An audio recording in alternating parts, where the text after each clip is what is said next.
সাবুদানা দিয়ে যে এত সুন্দর টেস্টি আর সুস্বাদু একটা খাবার বানানো যায়, তাও একাদশীর দিনে, এটা আমার একদমই জানা ছিল না। একাদশীর দিনে এরকম মুখরোচক আর সুস্বাদু খাবার হলে কিন্তু আর কোনো চিন্তাই নেই। সাবুদানা শুকনো খোলায় ভেজে গুঁড়ো করে নিয়ে আগে থেকে সেদ্ধ করে রাখা আলুর ভিতরে এই গুঁড়ো দিয়ে খুব ভালোভাবে মেখে একটা ডো করে নিতে হবে। এবার এই ডোটাকে রুটির মতো বেলে নিয়ে একটা গ্লাস দিয়ে আমি লুচির মতো করে কেটে নিব।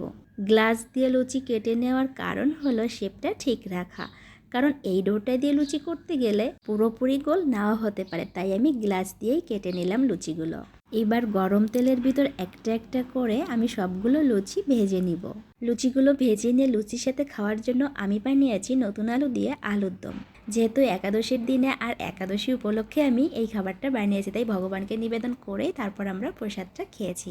আর এই সাবু লুচিটা এতটা টেস্টি আর সুস্বাদু হয়েছে, ঘরের সবাই খেতে পুরো অবাক। একাদশীর দিনে কিন্তু তোমরা ওই খাবারটা ট্রাই করে দেখতে পারো।